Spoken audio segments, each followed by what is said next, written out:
क्या आप भी शेयर मार्केट में इन्वेस्टमेंट करना चाहते हैं लेकिन यही सोच रहे हैं कि मेरे पास तो बस 10,000 रुपये है, तो 10,000 से मैं शेयर मार्केट कैसे स्टार्ट करूं?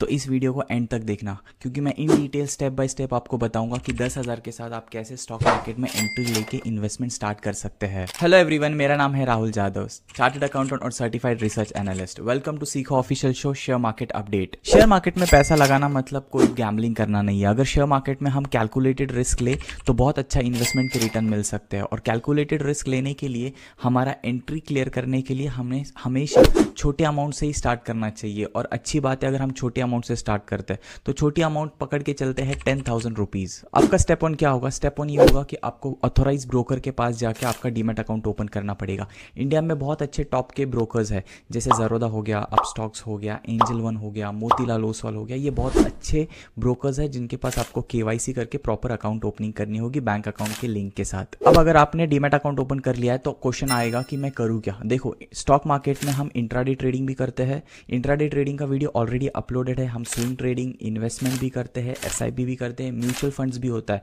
तो हमारी शुरुआत कहाँ से होनी चाहिए?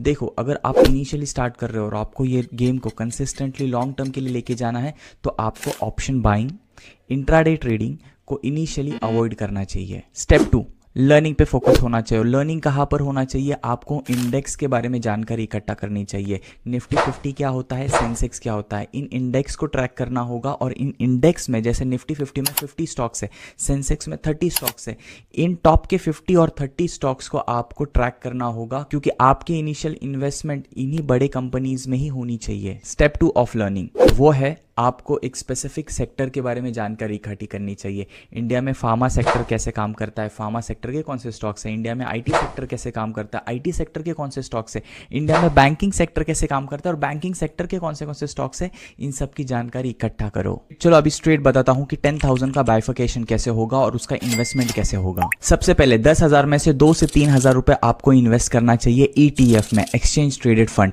ये बहुत ही सिंपल और रिस्क कम वाली इन्वेस्टमेंट हो जाएगी, क्योंकि ये डायरेक्टली आप ट्रैक करोगे एक स्पेसिफिक इंडेक्स को। उसके बाद आपने 4 से 5,000 रुपए उन स्टॉक्स में इन्वेस्ट करना चाहिए जो स्टॉक्स बहुत बड़े हैं, जैसे टीसीएस, रिलायंस, टाटा, और ये स्टॉक्स निफ्टी 50 और सेंसेक्स में इंक्लूडेड है। और आपके पास अभी बचे 2 से 3,000। अब ये 2 से 3,000 का इन्वेस्टमेंट आपने करना चाहिए स्मॉल कैप और मिड कैप स्टॉक्स में। ये जो स्मॉल कैप और मिड कैप स्टॉक्स होते हैं ये लार्ज कैप और निफ्टी 50 और सेंसेक्स के स्टॉक्स के अलावा होते हैं।